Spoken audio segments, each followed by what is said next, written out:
Hello friends, आज हम बात करने जा रहे हैं क्लास 8 के चैप्टर 1 साइंस का क्रॉप प्रोडक्शन एंड मैनेजमेंट। मतलब कि फसल उत्पादन एवं प्रबंध। फसल का उत्पादन कैसे करते हैं, किस तरीके से करते हैं। ठीक है, तो पहली एंड बूजो want to their uncle's house during the summer vacation. जो पहली और बूजो थे वो अंकल्स के हाउस गए समर वेकेशन के टाइम पे। There uncle is a farmer, और जो अंकल थे वो क्या थे, किसान थे। One day they saw some tools like खुरपी, sickle, shovel, plough etcetera in the field. उन्होंने खेत में कुछ औजार देखे जैसे कि खुरपी, दराती, बेलचा इत्यादि। अब you have learn that all living organism require food. आप पढ़ चुके हैं कि सभी सजीव को भोजन की आवश्यकता होती है। जितने भी जीव सजीव होते हैं उन्हें किसकी आवश्यकता होती है, भोजन की। Can you recall how green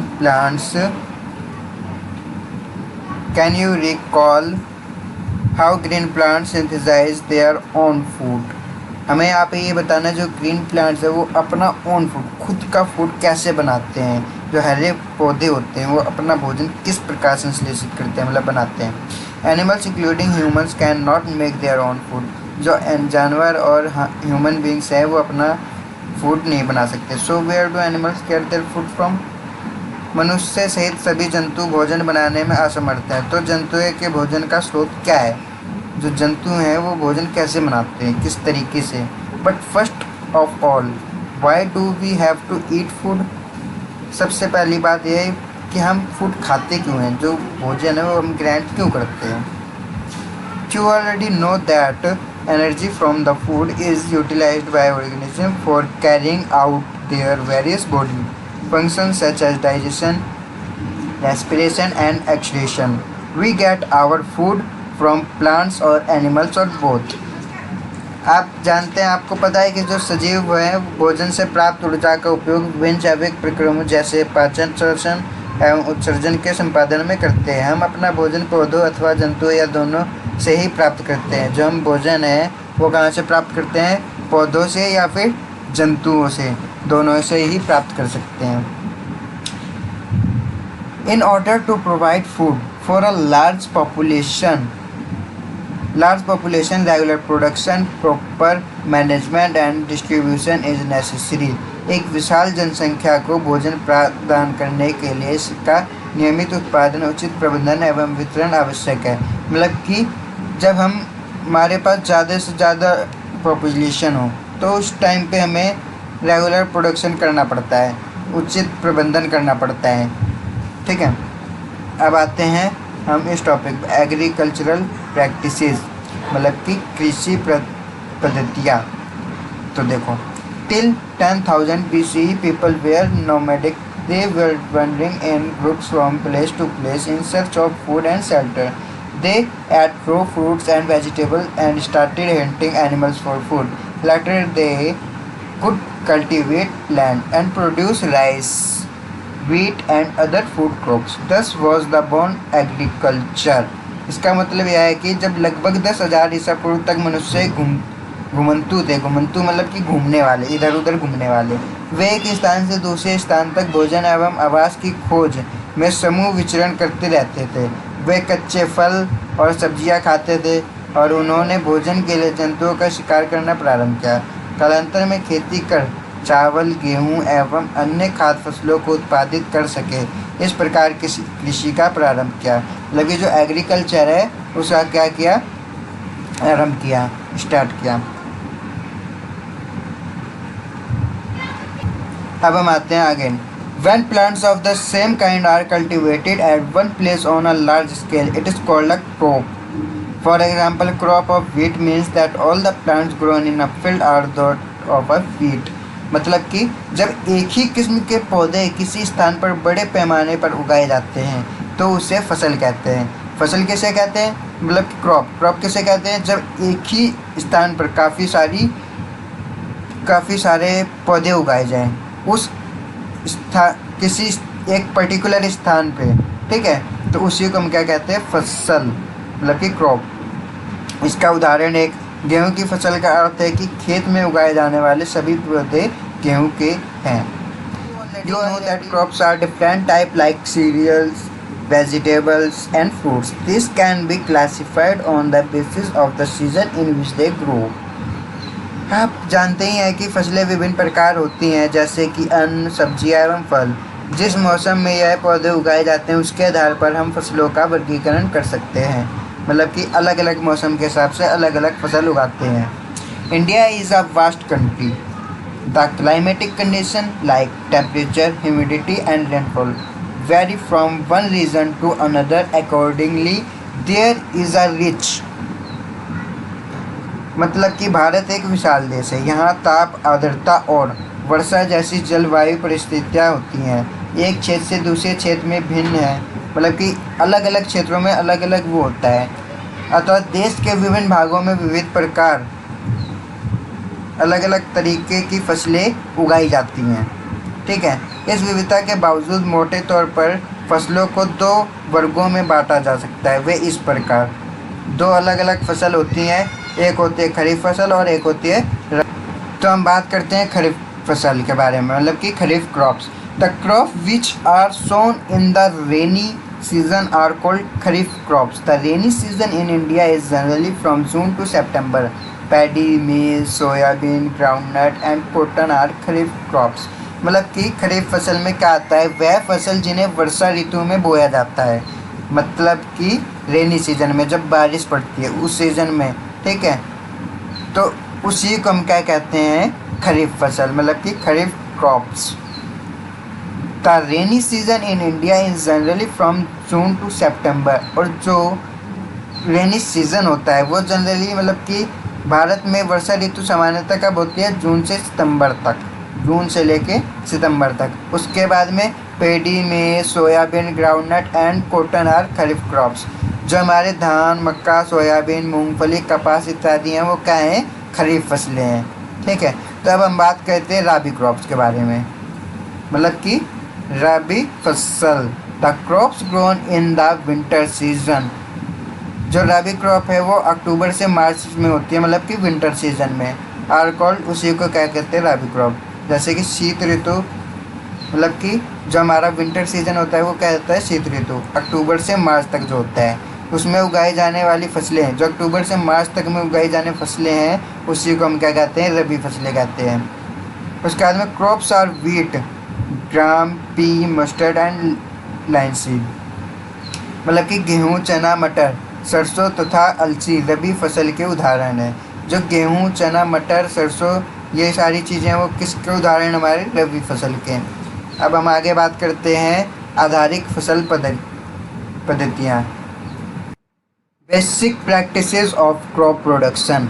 Cultivation of crops involves several activities undertaken by farmers over a period of time.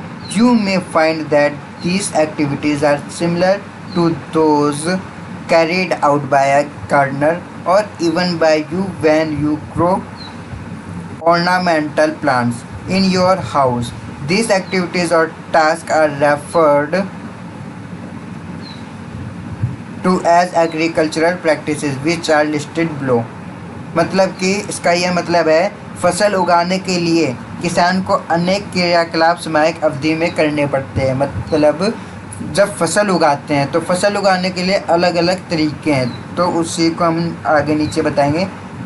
आप देखेंगे कि यह क्रियाकलाप उस प्रकार के हैं जिनका उपयोग माली अथवा आप सजावटी पौधे उगाने के लिए करते हैं। ये क्रियाकलाप अथवा कार्य किसी पद्धतियाँ जो आगे दिए गए हैं, मतलब कि फसल को उगाते किस तरीके से, करते कैसे हैं। ठीक है, तो हम इसके बारे में बात करेंगे। Preparation of soil, sowing, adding manure and fertiliser, irrigation, protecting from weeds, harvesting, storage. अब देखो, प्रिपरेशन ऑफ सोइल मतलब कि मिट्टी तैयार करना, मिट्टी को खोदना। जब मिट्टी खोदते हैं ना तो उसको तैयार करना मिट्टी को पहले तो। फिर उसके बाद में सोइंग, सोइंग मतलब कि बुआई, हमें जिसकी भी खेती करनी है उसके बीज को बोना पड़ेगा। फिर एडिंग मैन्योर एंड फर्टिलाइजर्स, मतलब कि खाद एवं उर्वरक देना। उस जितना हम खाद देंगे जितना अच्छा उसी हिसाब से हमें उगेगी। अब आते हैं इरिगेशन, मतलब कि सिंचाई, सिंचाई मतलब कि पानी देना। प्रोटेक्ट, यहाँ 5th टॉपिक पे थे प्रोटेक्टिंग फ्रॉम वीड्स। खरपतवार से सुरक्षा। खरपतवार का मतलब होता है जो अपने आप से उगने वाली घास फूस को हम कहते हैं खरपतवार। अब आते हैं हार्वेस्टिंग। हार्वेस्टिंग मतलब कटाई। जब हमें जैसे कि गेहूं है तो गेहूं की कटाई करना, ठीक है, इस तरीके से। स्टोरेज मतलब कि भंडारण। जो भी हमारी फसल है उसका एक जगह भंडारण करना, इकट्ठा करना। ओके, अब आते हैं हम नेक्स्ट टॉपिक पे, प्रिपरेशन ऑफ सॉइल, मिट्टी तैयार करना। अब हम पढ़ेंगे अलग अलग टॉपिक। प्रिपरेशन ऑफ सॉइल किस तरीके से करना है, ठीक है। तो देखो, the preparation of soil is the first step before growing of a crop. फसल को उगाने का पहला स्टेप क्या है? मिट्टी को तैयार करना। The preparation of soil is the first step before growing a crop. One of the most important tasks in agriculture is to turn the soil and loosen it. This allows the roots to penetrate deep into the soil. The loose soil allows the roots to breathe easily even when they go deep into the soil. Why does the loosening of soil allow the roots to breathe easily? इसका मतलब यह है कि फसल उगाने से पहले मिट्टी तैयार करना प्रथम चरण है। जब भी हम मिट्टी को तैयार करेंगे तो सबसे पहला हमारा चरण क्या है? मिट्टी को ढंग से देखना कि उसमें बीज बोए जा सकते हैं या नहीं, कैसी है मिट्टी, ठीक है। मिट्टी को पलटना तथा इसे पोला बनाना कृषि का अत्यंत महत्वपूर्ण कार्य है। इससे जड़ें भूमि में गहराई तक जा सकती हैं। पोली मिट्टी में गहराई में धसी जड़ें भी सरलता से शोषण कर सकती हैं, सांस ले सकती। शोषण मतलब सांस लेना।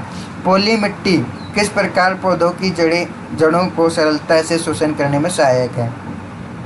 अब आते हैं the Lucent soil helps in growth of earthworms and microbes present in the soil. These organisms are friends of the farmer since they further turn and loosen the soil and humus to it. But why the soil needs to be turned and loosened? अब आते हैं पोली मिट्टी में रहने वाले केचुए और सूक्ष्मजीवी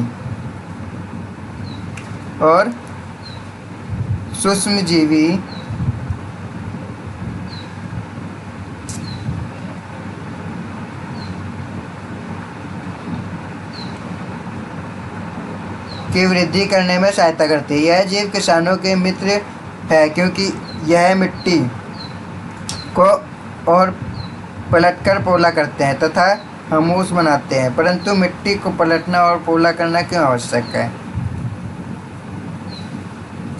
ये इसलिए आवश्यक है क्योंकि मिट्टी जो होती है टाइट होती है, उसके बाद में जब हम मिट्टी को खोदते हैं तो वो थोड़ी पोली होती है, गीली करती है।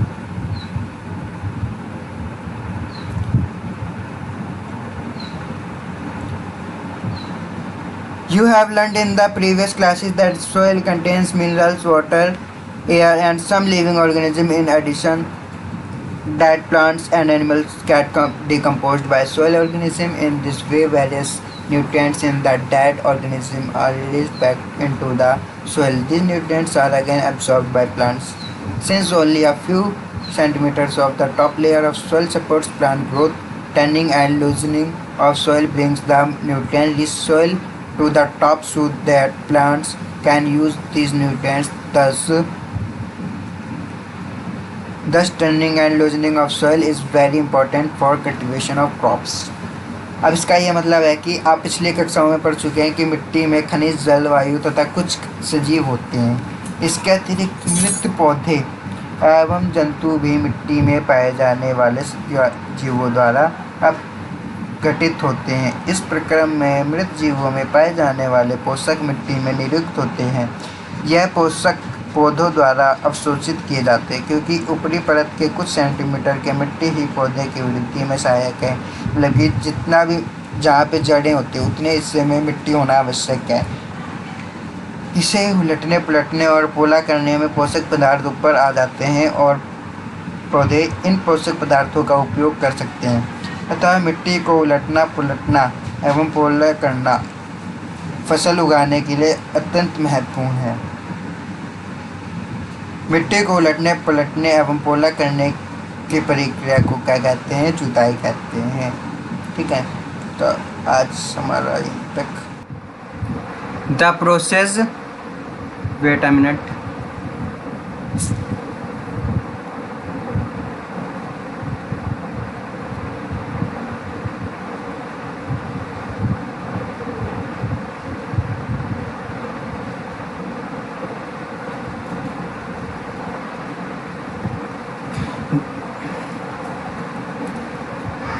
The process of loosening and turning of the soil is called tilling और प्लगिंग। इसका ये मतलब है कि मिट्टी को उलटने पुलटने एवं पोला करने की प्रक्रिया को क्या कहते हैं, हम जुताई कहते हैं, टिलिंग। ठीक है, अब आते हैं, this is done by using a plough. Ploughs are made of wood और iron. If the soil is very dry, अगर मिट्टी बिल्कुल ड्राई है, it may need watering before ploughing. Ploughing करने के लिए मतलब कि जुताई करने के लिए क्या करना होगा, मिट्टी को पानी देना होगा, ड्राई करना होगा मिट्टी को। The plug field may have big clumps of soil called crumbs. It is necessary to break these crumbs. Leveling the field is beneficial for sowing as well as irrigation. Leveling of soil is done with the help of a leveler. Sometimes manure is added to the soil before tilling. This helps in proper mixing of manure with soil. The soil is moistened before sowing. मतलब कि जब मिट्टी को उलटने पलटने एवं पोला करने की प्रक्रिया चालू होती है तो उसको हम क्या कहते हैं, जुताई कहते हैं। इस हल चलाकर करते हैं, और जो जुताई करते हैं वो कैसे करते हैं, हल चलाकर करते हैं। हल लकड़ी अथवा लोहे के बने होते हैं। जो हल होता है वो किसका होता है, लकड़ी या लोहे का बना होता है। यदि मिट्टी अत्यंत सूखी हो तो जुताई से पहले इसे पानी देने की आवश्यकता भी पड़ सकती है। अगर मिट्टी बिल्कुल मतलब कि टाइट हो, टाइट मीन्स सूखी हो एकदम बिल्कुल, ठीक है, तो उसे पानी देना पड़ता है।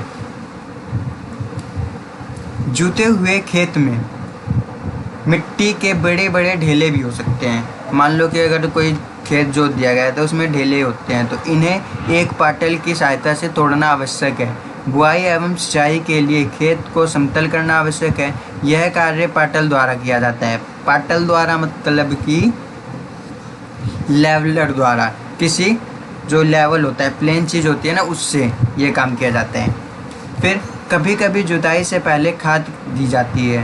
मतलब कि जब खुदाई करते हैं उससे पहले हम खाद देते हैं ताकि मिट्टी में जो खाद है वो मिक्स हो जाए साथ के साथ, जुताई के साथ साथ। इससे जुताई के समय खाद मिट्टी में भली भांति मिल जाती है। बुआई से पहले खेत में पानी दिया जाता है, और जब बुआई करते हैं मतलब कि बीज डालते हैं तो उससे पहले हम पानी देते हैं ताकि पानी और बीज दोनों चीज़ मिक्स हो जाए। ठीक है, अब आते हैं हम हल मतलब कि प्लग। प्लग को क्या कहते हैं, हल। This is being used since ancient times for tilling the soil, adding fertilisers to the crop, removing the weeds and turning the soil. This is made of wood and is drawn by a pair of bulls. और मतलब कि जो plug होता है, जो हल होता है, वो प्राचीन काल से ही चला आ रहा है, उपयोग हो रहा है जुताई के काम में। ठीक है, खाद उर्वरक मिलाने, खरपतवार निकालने एवं मिट्टी खुरचने के लिए किया जाता रहा है। और हल का प्रयोग किस लिए किया जाता रहा है, खाद उर्वरक को मिलाने के लिए, ठीक है, मिट्टी को मिक्स करने के लिए, और उसके बाद में जो खरपतवार है उसको हटाने के लिए। यह औजार लकड़ी का बना होता है। जो हल होता है मतलब कि प्लग, वो किसका बना होता है, लकड़ी का, जिसे बैलों की जोड़ी अथवा अन्य पशुओं की सहायता से खींचा जाता है। या तो कोई बैल हो, ठीक है, या फिर घोड़े, तो इनके थ्रू हम क्या करते हैं, इसको खींचते हैं।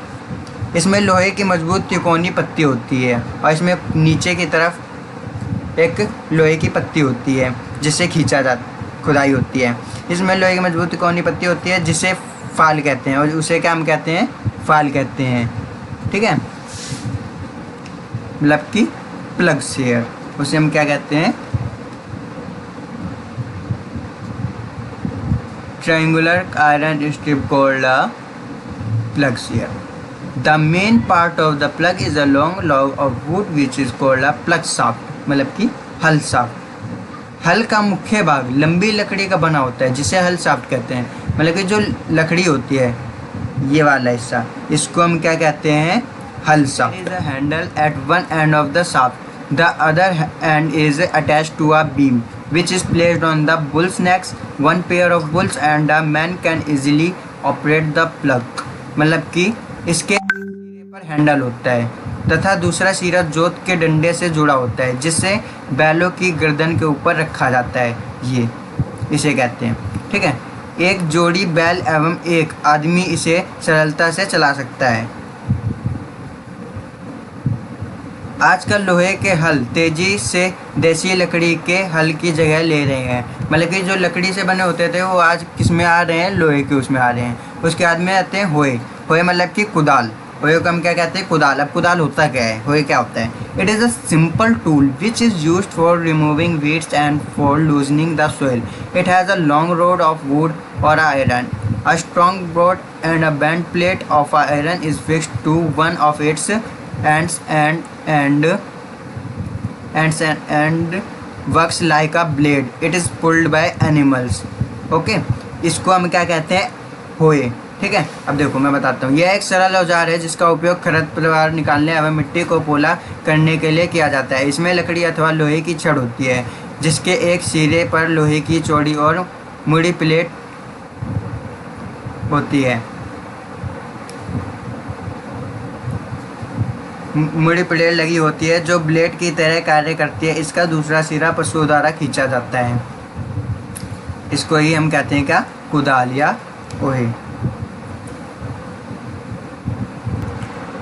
Cultivator. Nowadays plugging are done by tractor driven cultivator. The use of a cultivator saves labor and time. Cultivator का मतलब यह है, आजकल जुताई ट्रैक्टर द्वारा संचालित कल्टीवेटर से की जाती है। कल्टीवेटर के उपयोग से समय एवं समय दोनों की बचत होती है।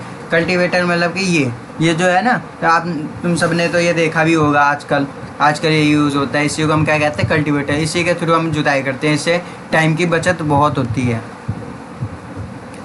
उसके बाद में हम आते हैं सोइंग। तो हम बात कर रहे थे sowing. Sowing is an important part of crop production. Before sowing, good quality, clean and healthy seeds of a good variety are selected. Farmers prefer to use seeds which give high yield. मतलब कि जो बुआई होती है वो किस तरीके से होती है, ठीक है। तो बुआई फसल उत्पादन का सबसे महत्वपूर्ण चरण है। बोने से पहले अच्छी गुणवत्ता वाले साफ एवं स्वस्थ बीजों का चयन किया जाता है। किसान अधिक उपज देने वाले बीजों का प्राथमिकता देते हैं। जिससे बढ़िया उपज हो उसी बीज को डाला जाता है। फिर आते हैं आर देयर सीड्स। मतलब कि क्या कुछ बीज जल के ऊपर तैरने लगते हैं? जो बीज होते हैं वो क्या जल के ऊपर तैरते हैं? Are there seeds which float on water.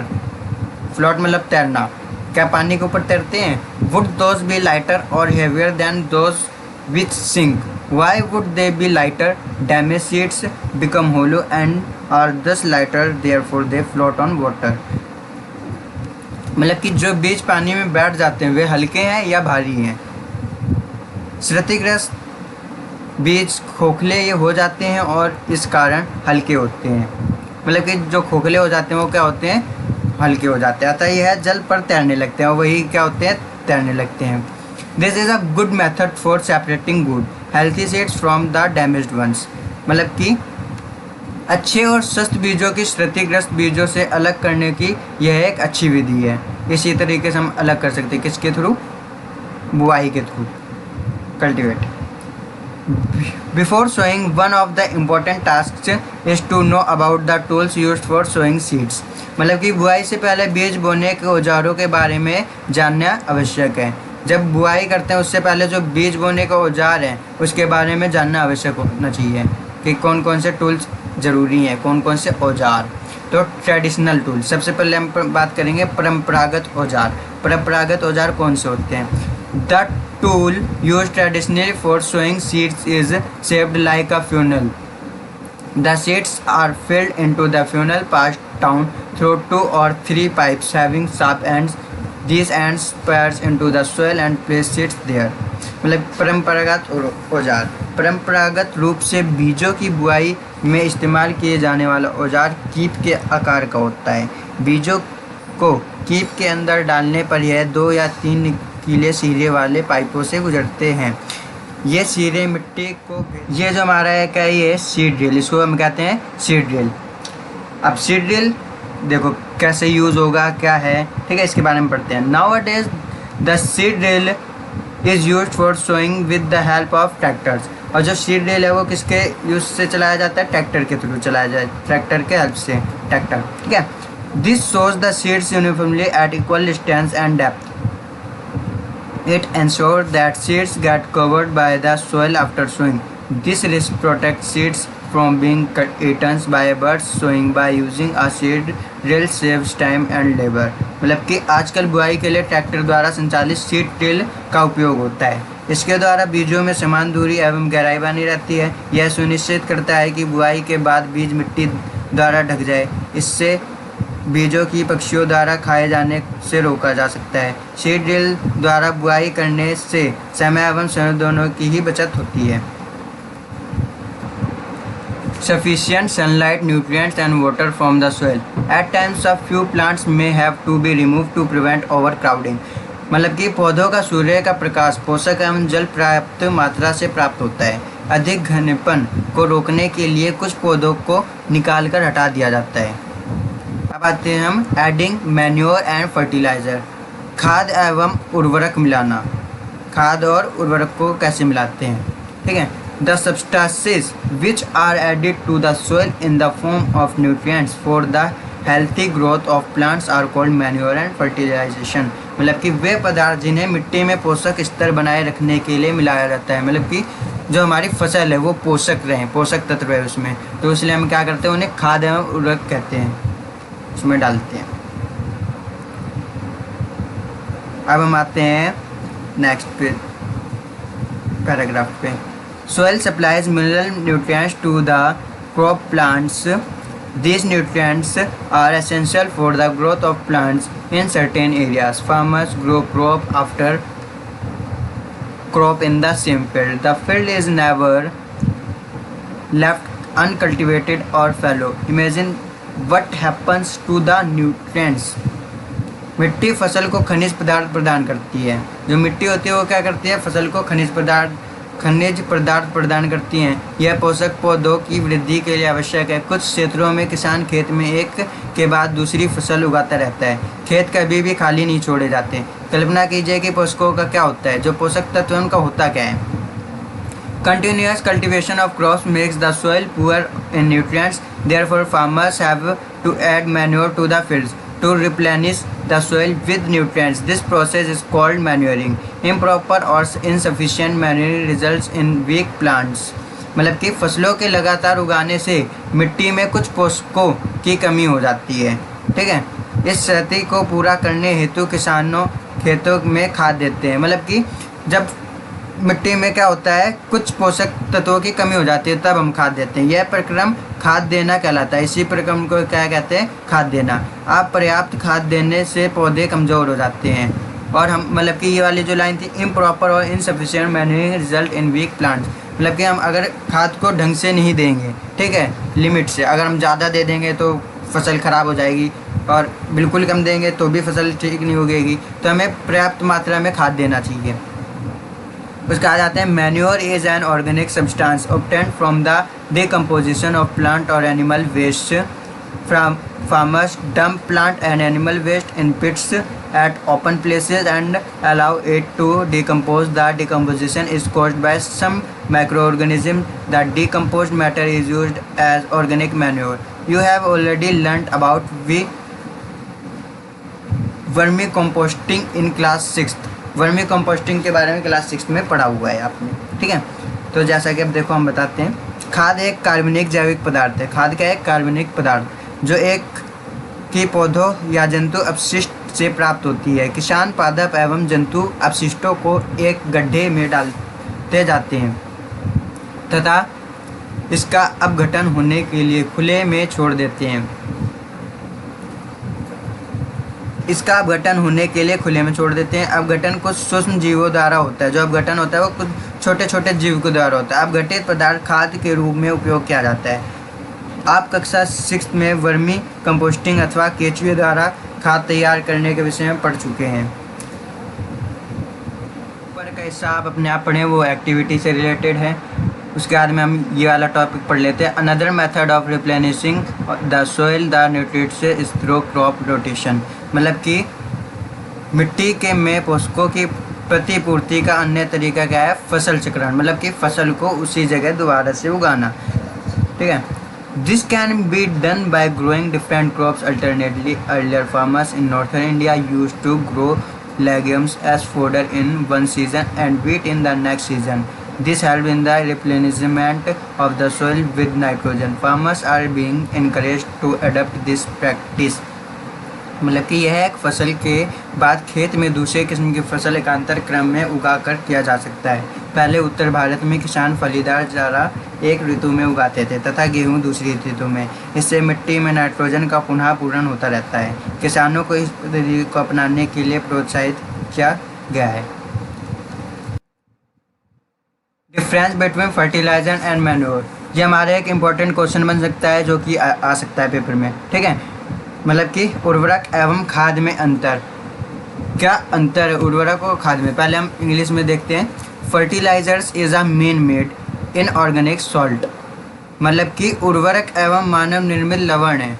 जो फर्टिलाइजर है वो किसके द्वारा बनाया हुआ है, मानव द्वारा, मैन मेड है। ठीक है, लवण सॉल्ट, ठीक है, नमक। Fertiliser is prepared in factories, और जो फर्टिलाइजर वो कहाँ से बनाया जाता है, फैक्ट्रीज के द्वारा। उर्वरक का उत्पादन कहाँ से होता है, फैक्ट्रियों में होता है। Fertiliser does not provide any humus to the soil, और जो फर्टिलाइजर है वो क्या नहीं प्रोवाइड करता, ह्यूमस नहीं करवाता सोइल को, मतलब कि उर्वरक से मिट्टी को ह्यूमस प्राप्त नहीं होता। Fertilisers are very rich in plant nutrients like nitrogen, phosphorus and potassium, मतलब कि उर्वरक में पादप पोषक जैसे कि नाइट्रोजन, फास्फोरस तथा पोटेशियम प्रचुरता में होते हैं। अब बात करते हैं manure. Manure is a natural substance obtained by the decomposition of cattle during Dang and plant residues, मतलब कि खाद एक प्राकृतिक पदार्थ है जो प्रकृति के द्वारा दिया गया मिला है, जो गोबर एवं पौधों के अवशेष के विघटन से प्राप्त होता है।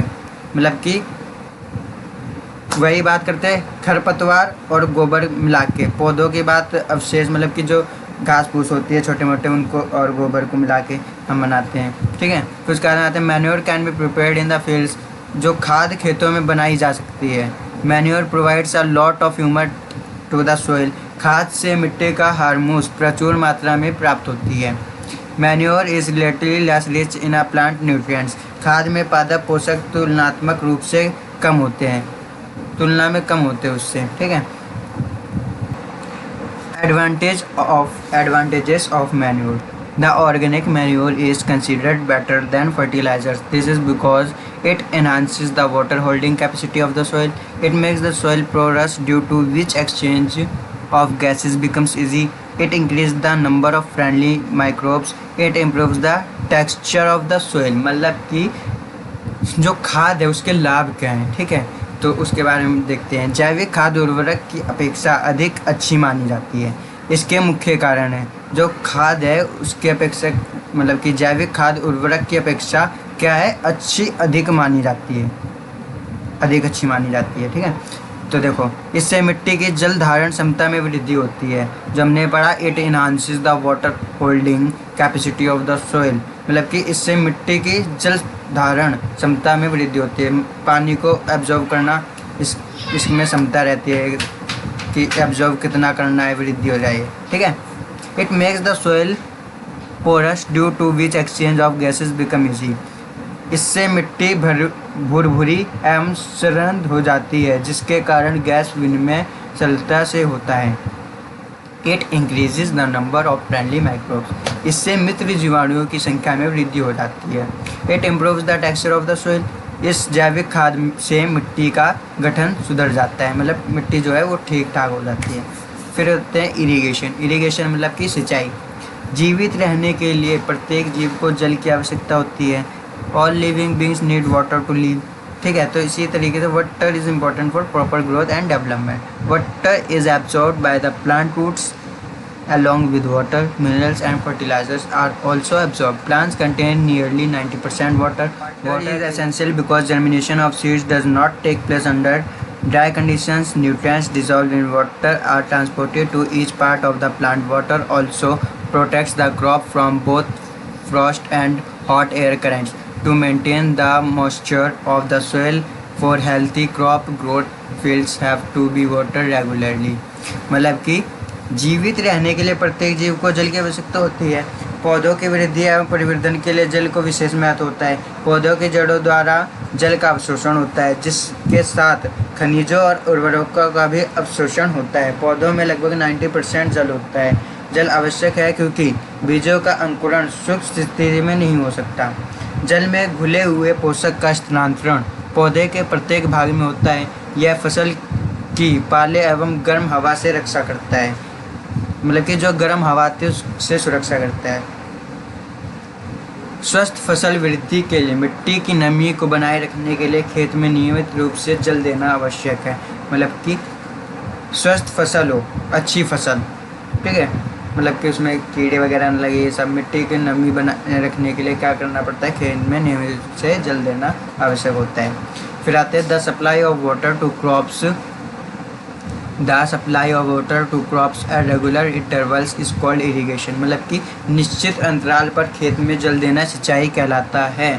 निश्चित अंतराल में मतलब कि मान लो कि 1 दिन 2 दिन में दिया जल, ठीक है, वाटर, इस तरीके से। The time and frequency of irrigation varies from crop to crop, soil to soil, and season to season. In summer, the frequency of watering is higher. Why is it so? Could it be due to the increased rate of evaporation of water from the soil, the leaves?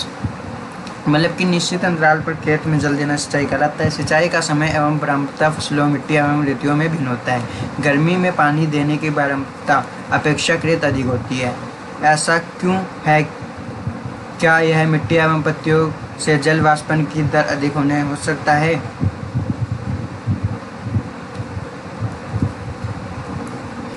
अब हम आते हैं sources of irrigation. सिंचाई के स्रोत क्या हैं? तो the sources of water of irrigation are wells, tubewells, ponds, lakes, rivers, dams and canals. मतलब कि सिंचाई किस तरीके से कर सकते हैं, क्या तरीका है, ठीक है। तो कुएं, जलकूप, तालाब, झील, नदियाँ, बांध एवं नहर इत्यादि जल के स्रोत हैं। मतलब कि जल कहाँ से मिलता है सिंचाई के लिए? सोर्सेस ऑफ इरिगेशन, इरिगेशन के लिए वाटर कहाँ से मिलता है, क्या सोर्स हैं? Traditional methods of irrigation. The water available in wells, lakes and canals is lifted up by different methods in different regions for taking it to the fields. मतलब कि वाटर हमें कुएं से भी मिलता है, झीलों से भी मिलता है, नहरों से भी मिलता है, ठीक है। अब इसके अलग अलग तरीके हैं फील्ड तक पहुंचाने के लिए। मतलब कि विभिन्न क्षेत्रों में कुएं, झीलों एवं नहरों में उपलब्ध जल को निकालकर खेतों तक पहुंचाने के तरीके विभिन्न क्षेत्रों में भिन्न भिन्न हैं। मतलब अलग अलग तरीके से पहुंचाया जाता है। कैटल और human labour is used in these methods, so these methods are cheaper but less efficient. The various traditional ways are, मवेशी अथवा मजदूर इन विधियों में इस्तेमाल किए जाते हैं, अतः यह सस्ते हैं परंतु यह कम दक्ष हैं। विभिन्न पारंपरिक तरीके निम्न हैं। मतलब कि मोट, मतलब कि गिरनी के थ्रू पानी कैसे निकालते कुएं में, गिरनी के थ्रू, ठीक है। पंप चलाने के लिए डीजल, बायोगैस, विद्युत और सौर ऊर्जा का उपयोग किया जाता है। मॉडर्न मेथड्स ऑफ इरिगेशन, सिंचाई की आधुनिक विधियाँ। सिंचाई किस तरीके से कर सकते हैं, देखो। Modern method of irrigation help us to use water economically. The main method used are as follows. पहला मेथड हमारा स्प्रिंकल सिस्टम और दूसरा मेथड है ड्रिप सिस्टम। मतलब कि छिड़काव तंत्र और ड्रिप तंत्र, छिड़काव करके, ठीक है। इस विधि का उपयोग असमतल भूमि के लिए किया जाता है जहाँ पर जल कम मात्रा में उपलब्ध है। मतलब कि this system is more useful on the uneven land where sufficient water is not available. जहाँ पे कम पानी होता है वहाँ के लिए हम क्या करते हैं, छिड़काव वाला तंत्र यूज़ करते हैं। फिर the perpendicular pipes having rotating nozzles on top are joined to the main pipeline at regular intervals. When water is allowed to flow through the main pipe under the pressure with the help of a pump, it escapes from the rotating nozzles. It gets sprinkled on the crop as if it is raining. Sprinkle is very useful for lawns, coffee plantation and several other crops. मतलब कि छिड़काव का उपयोग समतल भूमि के लिए किया जाता है जहाँ पर जल कम मात्रा में उपलब्ध है। ऊर्ध्वाधर पाइपों के ऊपरी सिरों पर घूमने वाली नोजल लगे होते हैं। यह पाइप निश्चित दूरी पर मुख्य पाइप से जुड़े होते हैं। या से निश्चित। ठीक है। फिर जब पंप की सहायता से जल मुख्य पाइपों में भेजा जाता है तो वह घूमते हुए नोजल से बाहर निकलता है। इसका छिड़काव पौधों पर इस प्रकार होता है, जैसे वर्षा हो रही है वो छिड़काव लॉन कॉफ़ी की खेती एवं कई अन्य फसलों के लिए अत्यंत उपयोगी है। उसके बाद में आते हैं हम drip system. In this system the water fall stop by drop directly near the roots, so it is called drip system. It is the best technique for watering fruit plants, gardeners or trees. Water is not wasted at all. It is a boon in regions where availability of water is poor. मतलब कि drip तंत्र, इस विधि में जल बूंद बूंद करके सीधे पौधों की जड़ों में गिरता है, इसे ड्रिप तंत्र कहते हैं। इसी को क्या कहते हैं? ड्रिप तंत्र। फलदार पौधों, बगीचों एवं वृक्षों को पानी देने का यह सर्वोत्तम तरीका है। इससे पौधों को बूंद बूंद करके जल प्राप्त होता है। इस विधि में जल बिल्कुल व्यर्थ नहीं होता, अतः यह जल की कमी वाले क्षेत्रों के लिए एक वरदान है।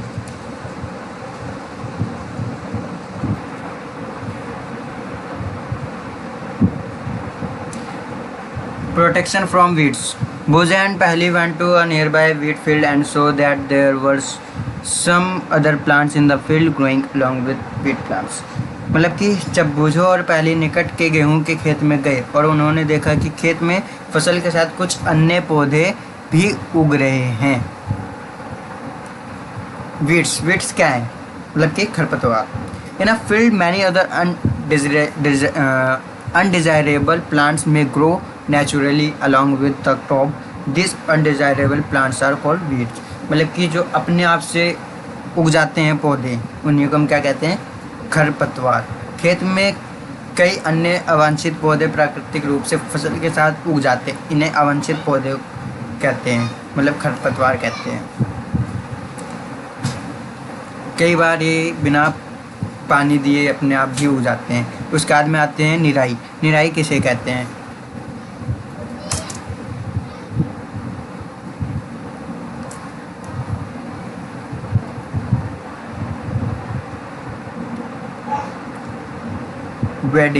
वीडिंग क्या है?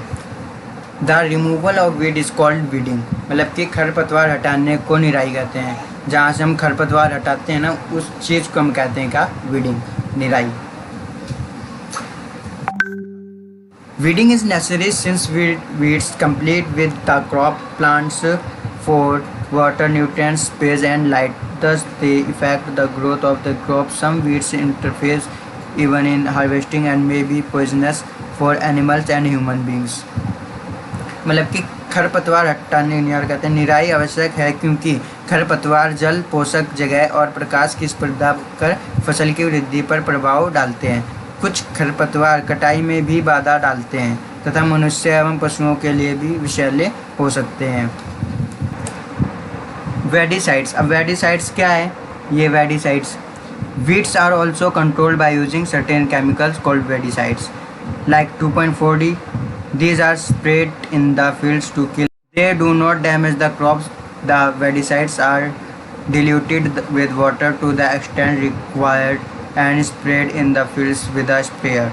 मतलब कि रसायनों के उपयोग से भी खरपतवार नियंत्रण किया जाता है, जिन्हें खरपतवार नाशी कहते हैं। जैसे 2.4D खेतों में इनका छिड़काव किया जाता है, जिससे खरपतवार पौधे मर जाते हैं परंतु फसल को कोई हानि नहीं होती। खरपतवार नाशी को जल में आवश्यकता अनुसार मिलाकर स्प्रेयर की सहायता से खेत में छिड़काव करते हैं, जल में मिलाकर, ताकि ज़्यादा वेस्ट ना हो। फिर उसके बाद में as already mentioned the weedicides are sprayed during the vegetative growth of weeds before flowering and seed formation. Spraying of weedicides may affect the health of farmers, so they should use these chemicals very carefully. They could cover their nose and mouth with piece cloth during spraying of these chemicals. मतलब कि जैसा पहले बताया गया था, खरपतवार की वृद्धि के समय तथा पुष्पन एवं बीज बनने के पहले ही खरपतवार नाशी का छिड़काव करते हैं। खरपतवार नाशी के छिड़काव से किसान के स्वास्थ्य पर भी पड़ सकता है, अतः उन्हें इन रसायनों का प्रयोग सावधानीपूर्वक करना चाहिए। छिड़काव करते समय उन्हें अपना मुंह एवं नाक कपड़े से ढक लेना चाहिए। मतलब कि जब भी हम छिड़काव करते हैं तो हमें मुंह ढक लेना चाहिए, इससे ताकि हमें हानि ना पहुँचे। Harvesting of a crop is an important task The cutting of crop after it is mature is called harvesting. In harvesting, crops are pulled out or cut close to the ground. It usually takes 3 to 4 months for a cereal crop to mature. Harvesting in our country is either done manually by sickle or by a machine called harvester. In the harvested crop, the grain seeds need to be separated from the chaff. This process is called threshing. जो ये process होता है पूरा में उसे कहते हैं threshing. This is carried out with the help of a machine called combine which is in fact a harvester as well as a thresher. मतलब कि जो हार्वेस्टिंग होता है, कटाई फसल की कटाई एक महत्वपूर्ण कार्य है. जो फसल है उसकी कटाई करना एक क्या है महत्वपूर्ण कार्य है. फसल पक जाने के बाद उसे काटना कटाई कहलाता है. जब फसल काट लेते हैं तो उसी को कहते हैं क्या, कटाई. कटाई के दौरान या तो पौधों को खींचकर उखाड़ लेते हैं अथवा उसे धरातल के पास से काट लेते हैं. एक अनाज फसल को पकने में लगभग 3 से 4 महीने का समय लगता है. एक अनाज का फसल है कोई भी तो उसे कितने लगते हैं समय, 3 से 4 महीने समय लगता है. हमारे देश में दराती की सहायता से हाथ द्वारा कटाई की जाती है. इसको कहते हैं हम दराती. अथवा एक मशीन का उपयोग किया जाता है जिसे हार्वेस्टर कहते हैं. हम पहले भी पढ़ा था हार्वेस्टर क्या है. काटी गई फसल से भी जो दानों को भूसे से अलग करना होता है इसे थ्रेशिंग कहते हैं. मतलब कि गेहूं को अलग और भूसे को अलग किया जाता है, उसी को हम क्या कहते हैं, थ्रेशिंग. यह कार्य कंबाइन मशीन द्वारा किया जाता है जो वास्तव में हार्वेस्टर और थ्रेशर का संयुक्त रूप है. छोटे खेत वाले किसान अनाज दोनों को छोटे खेत वाले किसान अनाज के दोनों दानों को फटक कर अलग करते हैं. फटक कर मतलब कि पटक कर कहना. आप इसको 6th क्लास में पढ़ चुके हैं ये वाला. Farmers with small holdings of land do the separation of grain and चाप बाय विनोइंग. विनोइंग मतलब कि पटक के. You have already study in class 6. Okay, अब आते हैं हम स्टोरेज. स्टोरेज मतलब भंडारण. Storage of produce is an important task. जो स्टोरेज है वो भी एक क्या है, हमारा इम्पोर्टेंट टास्क है. उत्पाद का भंडारण एक महत्वपूर्ण कार्य है. If the harvested grains are to be kept for a longer time they should be safe from moisture, insects, rats and microorganism. Harvested grains have more moisture.